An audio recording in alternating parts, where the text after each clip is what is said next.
Derek, I know there's no such thing as 100% week 9, but how did you feel out there today in terms of your sort of percentage where you were? Yeah, health-wise, I felt as good as you can, but good enough to play. At the beginning, felt a little rusty, but as the game kept going on, felt more and more in rhythm and felt good. And so, whenever you don't play professional football for a month, it is. You can't just go out there and just feel normal right off the bat, but I definitely felt good enough to help us try and win. Derek, the last play, tell me about your progression on that. Is it, I know Coach was saying Jawan first. What is it after that? And then it's the best matchup. And so, they got good secondary, but number 8, going all week. We talked about number 8 being one of the premier corners in the league. So if you ever got man, which they don't play much of, going away from him. And so, gave my guy the best chance I could on a tight throw on the sideline. When you look back on this game, are you going to look really hard at those first 2 drives of the game? Where you guys, 21 plays, I believe it was, got the ball down the field, really efficient, just missing a play here and there to get the ball in until having to settle for field goals? Yeah, absolutely. You never want to settle for field goals. It always comes down to the situation. So, for us finishing with touchdowns in the red zone instead of those field goals would have obviously, helped us for sure. Derek, have you talked to Chris Olave or gotten any updates? Yes. Yeah, absolutely. That's the first thing I did when I went in there is I went and saw him and sat there and talked to him, make sure that he was good, and I won't put his business out there or anything like that, but I did absolutely. First thing I did is went and checked on him. So that was after the game, so he's already... That was after the game. Okay, so he's already back here with you. Yes, I saw him, yeah. Can you take us through that play a little bit and then how he was going on the field, what you saw, because we're so high up and everyone was surrounding him? Oh, yeah. Well, I didn't see the actual collision because of people in front of me, but it was single high. You hold the safety, hitch, that's, first throw is to him and threw it into just a zone spot. And all I saw was him, go like this and then I don't know if he got hit or pushed, I don't know. But then he got hit and then he was hurt. So I didn't see, exactly what happened. I was 20 yards away. Did he give you any kind of indication when he was surrounded by teammates that felt like he was okay? Oh yeah, he looked right at me, reached out and grabbed my hand just to make sure.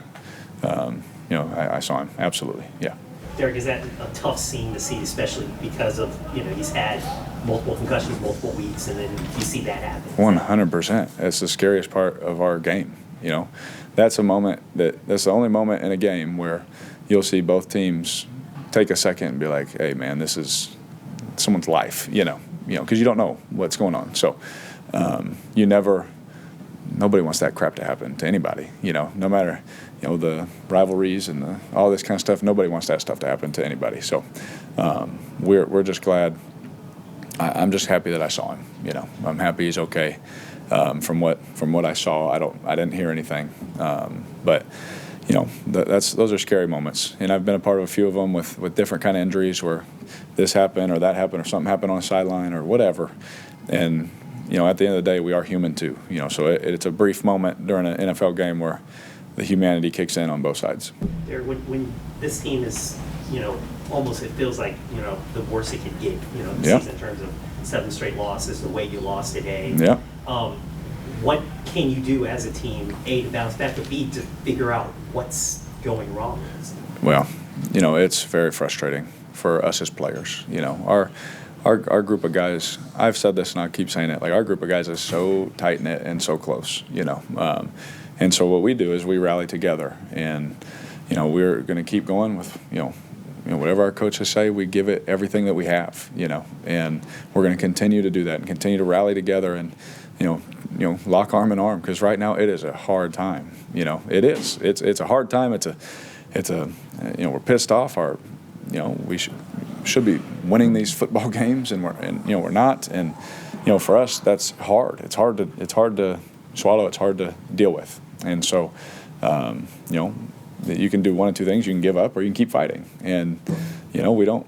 Whether it's fun or not, no one cares. We have to keep picking each other up and keep going forward. And so, we're going to keep doing to the very best of our ability everything we're asked to do, and keep going as we always have.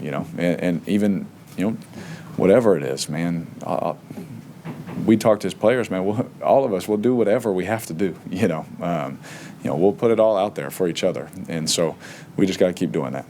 Derek, if it's not intangibles like effort, energy, buy-in, belief, that kind of stuff, I mean, is it just the team's not good enough for it? I mean, like, what do you pinpoint? Oh, man, I don't feel like that's the case, because there's a lot of the same guys that the first 2 weeks of the season are, still playing, and so I don't ever feel that way. I never feel going into a game like, oh well, we don't have a chance. This one hurts. Like, if I was our fans, I'd be pissed right now. Because we are too. That it baffles us to come in here and get a loss like that. That one hurts. And so we got to pick ourselves up, and keep locking arms like we have all year. And we just got to play better. At the end of the day, we put it on ourselves. I put it on me. It starts with me. I got to be better for our team, and I can promise you the work will be done to where I am. You've been on a few teams that have made in-season coaching changes. What is it like as a player going to bed not knowing if the coach is going to keep his job or any of that? Yeah, before I came here, you hear those rumblings and things like that, and like that stuff to me is way above my decision-making abilities. My job is to play quarterback, take care of the football, try and score touchdowns, and put us in position to win football games. And, the one thing I've learned when that stuff happens is if you don't have a tight group, it can go south real quick. And so if they ever thought that something like that, which you never as players want that to happen, if they ever thought that they had to do that, then we better go tight together, because I've had that happen, and I've been a part of a team that made the playoffs, where something like that happened, and I've been a part of other teams where it's not fun. And so, to even think that could happen sucks, so it's the sucky part of this business, and it's the sucky part of where we're at right now. Derek, you guys talk a lot about the veteran leaders having a message and knowing, and you've been through a lot of guys on this team who've never won. I mean, do you think that affects them? Yeah. I think Tyron Matthew talked about confidence, and this team doesn't have enough. Like, I mean, are there people in that huddle who don't, believe you can win? Or I wouldn't say that they don't believe we can win. It's just, do we have some guys that, and it comes with experience, but do we have guys that are looking for someone else, like make the play? Absolutely. But that's what every team I've been on. Whether our record was what it is now or we have 10 wins. That's every team I've been on where that happens. And you just do your best to be in those situations and scenarios.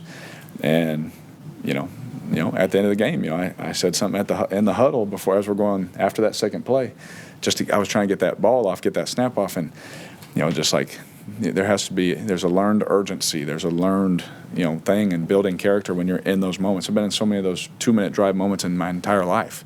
Those are the things like you live for, you love, and you don't learn to love them until you've experienced them enough. Derek, in this 7-game losing streak, y'all have had opportunities to win a bunch of these games.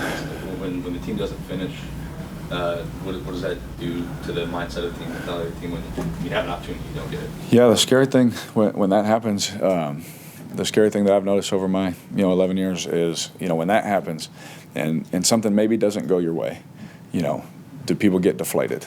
Is it like, oh, it's here it goes again, or it's over? And it is a fight to in here that you got to teach yourself that even if something bad happens, there's still time on the clock. We can still win, and having that mindset and that that urgency. And so again, it's a learned thing. You have to go through those situations, but you got to check yourself after every game to make sure your mindset, like going into that tough situation, whatever it is, that you're mentally like, no, I still believe we can do this. I'm going to do my job. I'm going to make my play. When the ball goes this way, I'm going to make that tackle, or I'm going to make that throw, or I'm going to make that catch, whatever that block, whatever it is. Like, it's a learned thing where everything's going against you, but I'm still going to do my job on that play. Derek, Michael Thomas was on social media today, again, kind of insinuating that your pass was the reason allowed to get hurt. And I know this is the second time he's done this, and you've addressed it before. When you see that or hear that from a former teammate, kind of what is your reaction? I have love for Mike, and when he does that, I don't really care for it, obviously. You know, I've had so many teammates over the years, and he's like the one dude that didn't get along with me, you know. And I don't know what I did to him. I don't know why he feels that way. I'm sorry, you know, for whatever he's dealing with to make him feel like he's got to do that. I don't know, you know. But he's never called me during any of this, you know. My phone number has never changed. You know, I've in fact called him on different occasions, you know, just to try. And sometimes you can try as hard as you want, and it just doesn't work out, and that's okay. So I don't know why he feels any type of way. I didn't see it. I won't see it because I always ignore everything, you know, good and bad. I try to ignore everything. So it's unfortunate, especially coming from a player like that. But I wish him the best. I hope he gets on a team and does what he wants to do and loves it. You know, I'll never change. Like I love him in that way, wish him the best. But it's something I just would never do to a teammate. You know, because it was single high, the ball went to where we talked about it going, and Chris got hit in the head. Unfortunately, that happens in our game, and I would never do it on purpose. I didn't throw him into a bad, you know, look. You know, it wasn't a different coverage where that guy was just, you know, all that kind of stuff. So when it comes to the football aspect of it, I really don't have an answer for it. But when it comes to just the person part of it, I just hope he gets what he's looking for.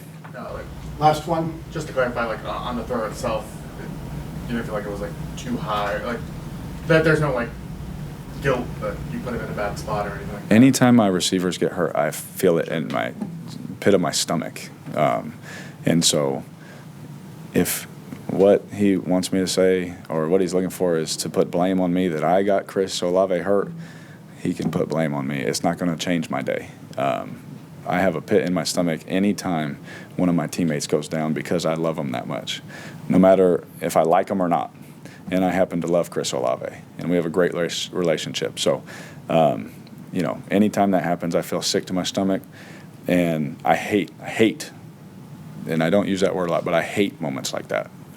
So to be clear about that part, I hated it happening. It makes me sick anytime that happens, whether they don't get up or they do get up. You know, I don't like that. You know, you try your best to never put someone in that situation. And over the course of my career, it hasn't happened that many times. So thankfully, you know, it hasn't. So I don't know.